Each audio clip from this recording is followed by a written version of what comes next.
This is Paul Glumaz, and this is being brought to you by General Welfare Presents. All right.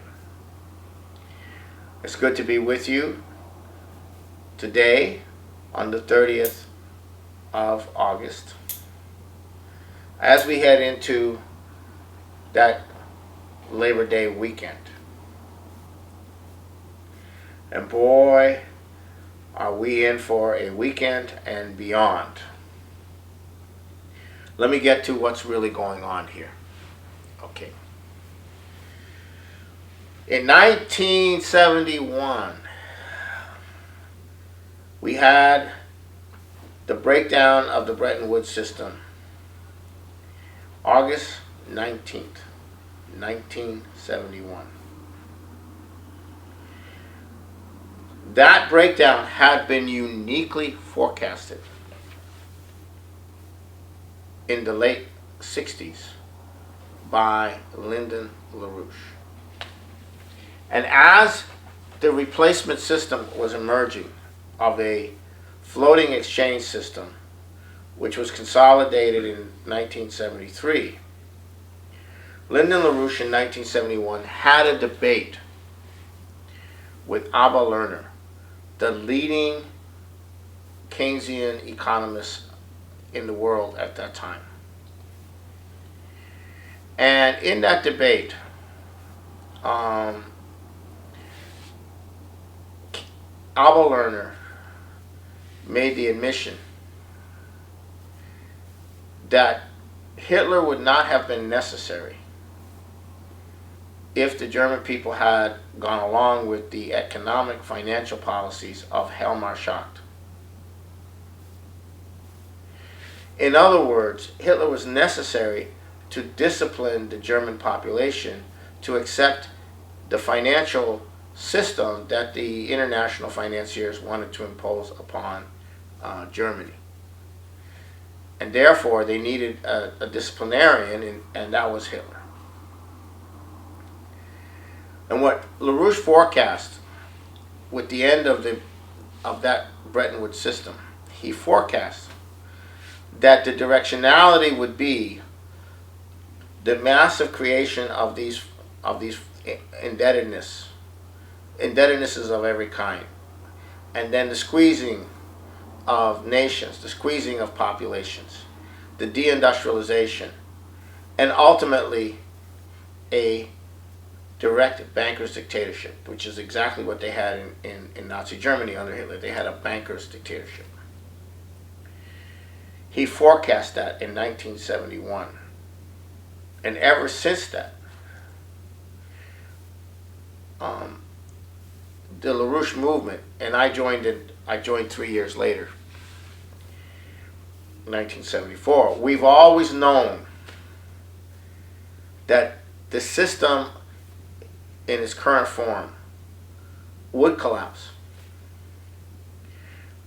and an attempt would be made in that collapse to put in a direct banker's dictatorship and eliminate the sovereignty of nations, and then start to brutally carve up the population and under brutal conditions, and actually start to cause a large part of the population to be ground up in this kind of way. And this is what Hitler did in the work camp system that he set up for the war machine was to grind up the population, to starve them, work them till you starve them to death, and then send them to to their death. And that was a system of labor recycling that was worked out. And the idea behind that labor recycling was the world's population was too many people. It's a race between different races. And the Germans are going to be the master race, and they're going to take the Slavic populations and grind them up in this way. And the other populations, the Jewish populations, the Gypsy populations, the various populations, they're going to grind them in this way. And the ultimate result would be a world that would have enough room for a German society that would be eco-friendly. In other words, eco-friendly meaning that it would be a communal society, not that much industrial capabilities, where people could have the right kind of relationship to the environment. And this was the vision, this was the dream. And the genetically defective part of the population would be culled, and you would have a pure, genetically superior population living in a relatively bucolic, relatively environmentally friendly, eco-sustainable world. That was Hitler's vision. And this vision comes out of the British eugenics movement, which comes from the British eugenics movement. Then later, one of the leaders of the British eugenics movement after World War II became one of the key people founding the World Wildlife Fund. But he worked at the United Nations, and he was the head of UNESCO. And his name is Julian Huxley. He's the grandson of Thomas Huxley. His brother was Aldous Huxley, and he was a leader of the eugenics movement. And he transformed the eugenics movement into a environmentalist movement. And they dropped the race stuff. They dropped the eugenics part, but they kept the rest, which is the world's overpopulated, there's too many people, conserve the resources, the Industrial Revolution wasn't the best thing for people to live in. They weren't in harmony with nature, and so on and so forth. So they began to lay the groundwork for this right after the war, and this led into the 1970s, where you had the population scare, limits to growth, Meadows and Forrester, all these people, all these campaigns about, and then you had in 74, you had the National Security Memorandum 200, which said the greatest strategic threat to the United States, and this was under Kissinger and Scowcroft, 74 in the Nixon administration, or actually the Ford administration. It was secret. NSM Memorandum, NSM 200 stated the greatest strategic threat to the United States was the growth of population in developing countries, because they would use up the resources, especially if they became industrialized. And then later, at the United Nations, the leading genius, evil genius, in the late 80s and early 90s, by the name of Maurice Strong, when he was at the United Nations, set up the IPCC, and very openly admitted that we had to make carbon, the emissions of carbon, the issue, because that's the only way we're going to be able to deindustrialize the Earth, end the industrial development, and deindustrialize the developed part of the world. And he was a genius, and he put this through the UN bureaucracy, and so ever since then you've had this whole drive around the global warming, climate change, and now we are in what is called coming out of Prince Charles and coming out of the mobilization of the Extinction Rebellion and the Green New Deal, we have what's called the climate change emergency.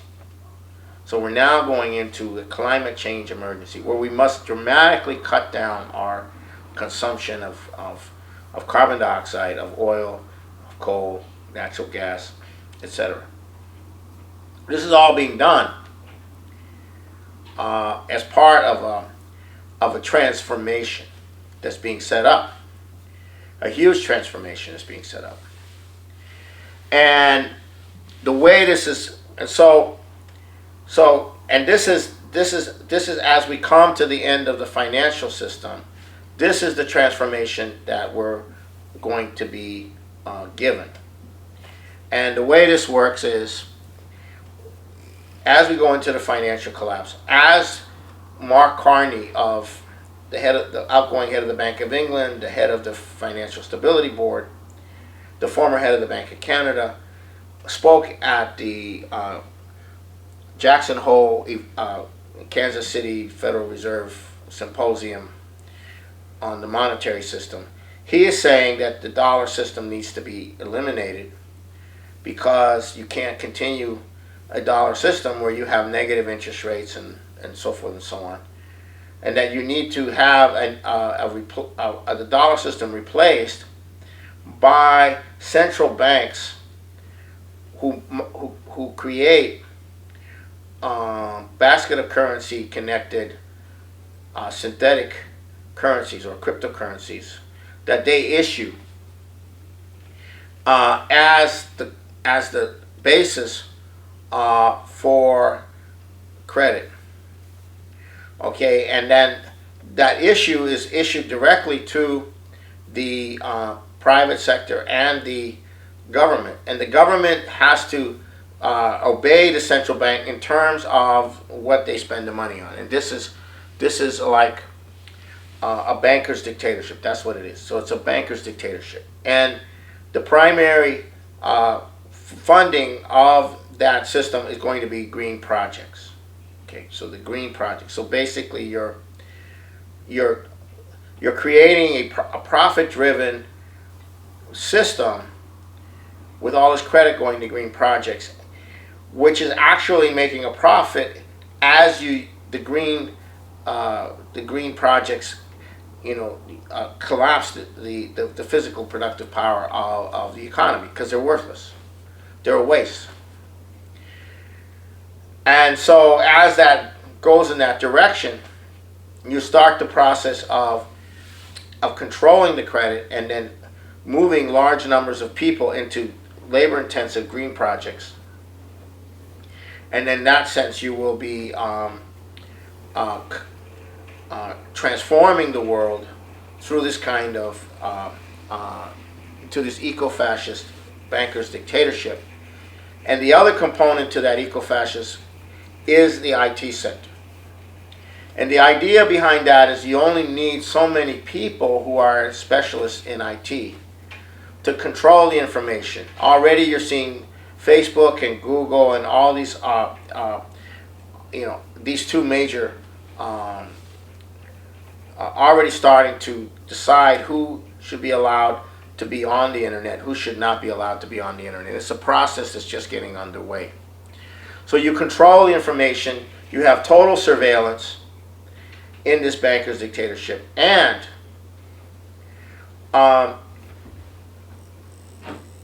it is Facebook's Libra, which is a yet to be issued cryptocurrency, synthetic currency, which is the model that Mark Carney called for the central banks to use. What this also does is it allows the end of the use of the dollar and its replacement with this synthetic currency, a global banker's dictatorship. But what it does, it allows them to wipe out all of the dollar-denominated debt. It won't be sustained. So, but you end up wiping out entire nations that way. Now, the dollar system, for all its problems, is still the system, and it's still the system that is used for trade. And China uses that system, and Russia uses that system, and other nations use that system. And not all the things that are done with the dollar are negative. Yes, there is a lot of motion towards currency swaps and what have you, but the dollar system is very important. And what you need to do is transform that dollar system into a fixed exchange system in which the dollar still has value, is still connected to the other currencies in a fixed way, but that you revive the U.S. economy, and on the basis of the revival of and the technological leapfrog of the U.S. economy, you have a dollar that can be used, as well as you have other currencies that can be used in their countries. But this can only be brought into place by a four-power agreement, and minimally between the U.S., China, Russia, and India. You might include other countries in that agreement, but those are the four powers you need to have. And that is the issue of Donald Trump. Donald Trump does not want any of this stuff. He has this tariff thing going on to screw the system, but he doesn't have a consolidated conception of what should follow the financial collapse. Not that he wouldn't understand this, but that he doesn't have it put together, at least not in any form that it represents a policy orientation. So his relationship with the leadership of Russia and China and India especially is very crucial, because when things reach a certain point, that conversation between the heads of those four countries will be the determining feature on whether the human race has any hope for a future other than nuclear war or a dark age collapse into a level of population where you wouldn't really want to be around in that world. Now keep in mind why they say 1 billion people is the carrying capacity of the earth, because that's about where we were in the early period of the beginning of the Industrial Revolution. That's about where they want to be. So there's a total coherence over many generations, starting from about the time of Darwin and Huxley in the 1850s, 60s, all the way to the modern period, of a worldview held by a certain elite that viewed the industrial development of the world and the increase of population of the world created by that industrial development, has always viewed it as a threat. So this is about 160 years, roughly, 170 years of neo-Malthusianism. We call it after Malthus, the British East India Company economist. So essentially, this is what we're going into. And now, in that context, you have to understand how this is playing out. The first effort to get rid of Donald Trump through the Russia and related Russia, the Russiagate, the related thing, it didn't work.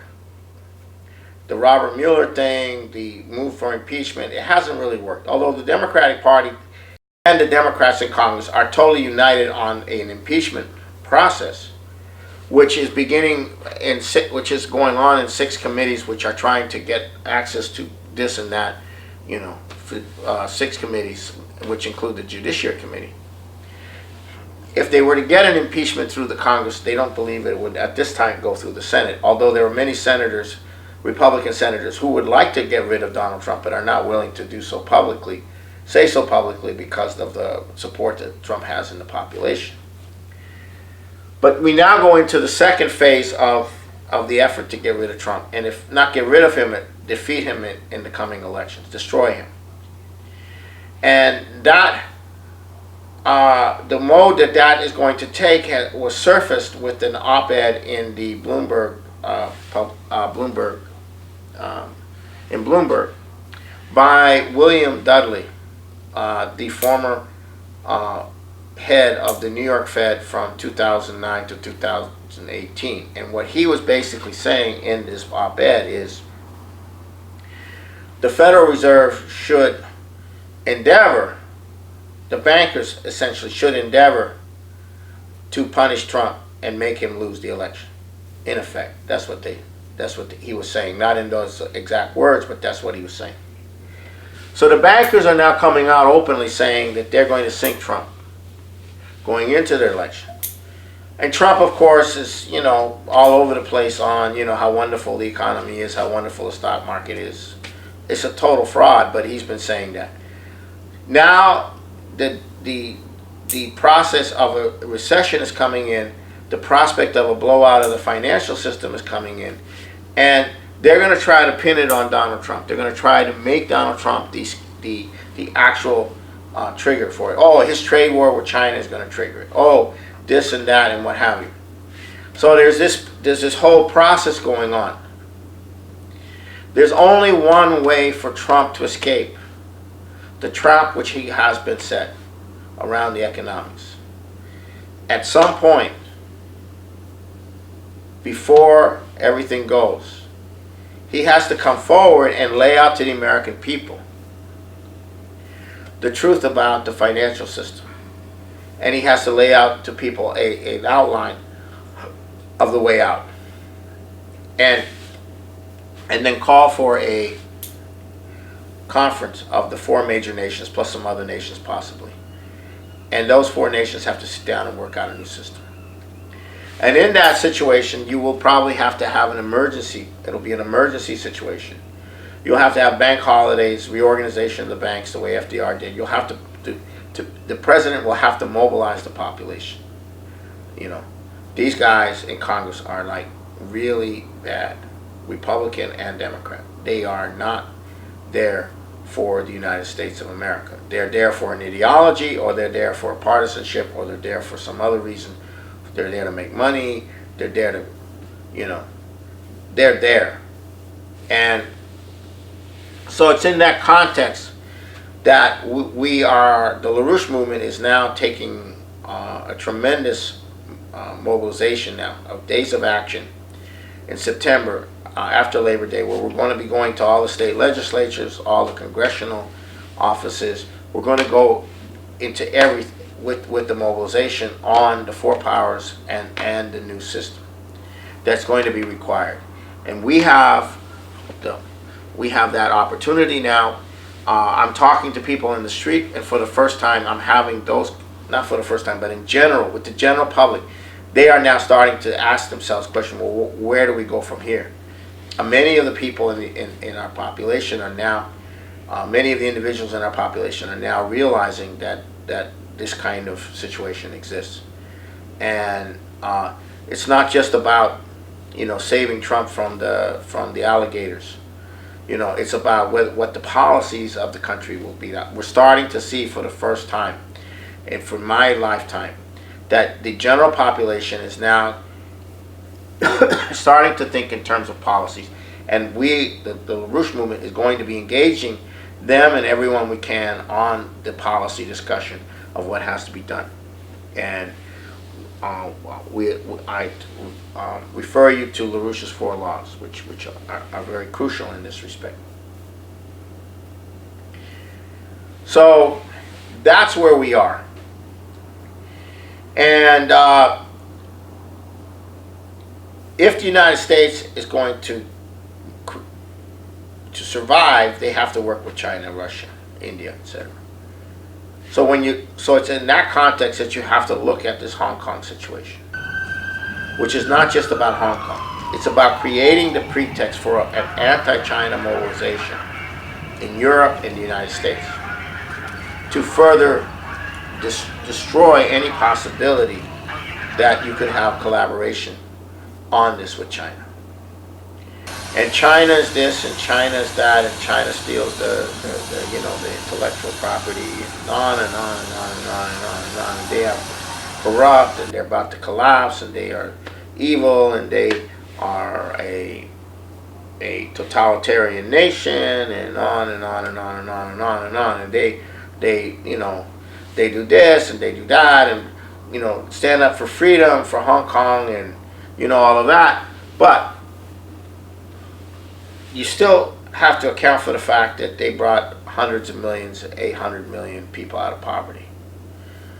How do they do that? Well, they did it the way we would have done it, the way we did it before.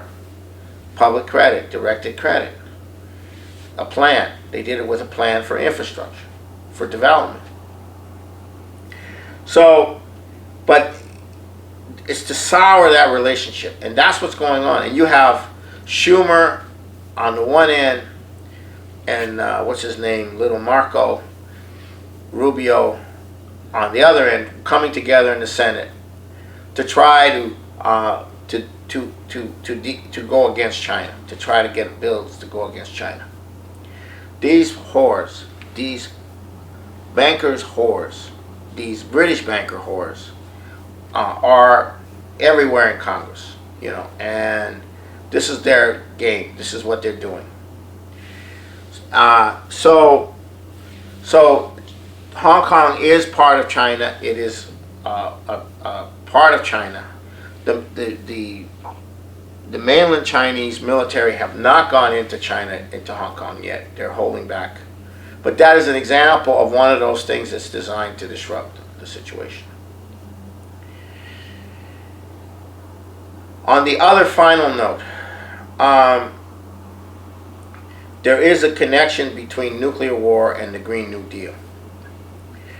They want to get all these Green New Deal projects going. Why? Because the world that they're projecting is a world of 1 billion people or less, or more.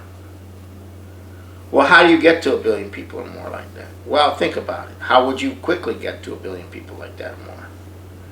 Well, this brings up the whole issue of these dual-use Tomahawk missiles, which can be used both for defensive and offensive, which are being stationed in Romania and in Poland. And these missiles, which are supposedly for ABM systems, supposedly to defend against Iranian missiles, which Iranians and nuclear weapons, which Iranian never plans to build, is really there for a first strike against Russia. And they have a different kind of missile set up in Korea for China. So you get this green thing going, and then how do you bring the world to that level of population? Well, you figure it out. It's called nuclear war. So embedded in the Green Initiative is implied a nuclear war. Because what kind of society would exist after a nuclear war? It would be a post-industrial society, which would be based on non-industrial technologies. That's what it would be based on. That's the world that they want to take us to. And the bankers themselves are whores. They're all trapped into this system which is going under.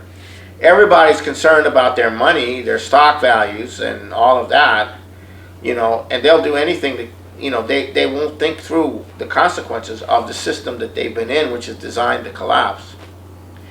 And they can be used. They can be manipulated to go against Trump. They can I'm going to lose my stocks, But all of that is coming to a head. And so it's totally coherent to have a nuclear war that wipes out most of the human race with the Green New Deal. It makes perfect sense. Not the Green New Deal which they're trying to get through Congress, but the Green New Deal, which is the precursor to the world that we're going to live in the post-nuclear war. So that's kind of where we are. Then also there's evidence that there's been a lot of work done to fine-tune biological warfare on genetic populations, and that's also another aspect of this, which I don't know much about, but I suspect it's been going on for some time. Common stock investments have helped to make our country prosperous and powerful. Owning a share in American industry is like owning a share in the future of our nation. But remember, John Q, there is a risk as well as an advantage in owning any kind of property. So get the facts before you put your money to work.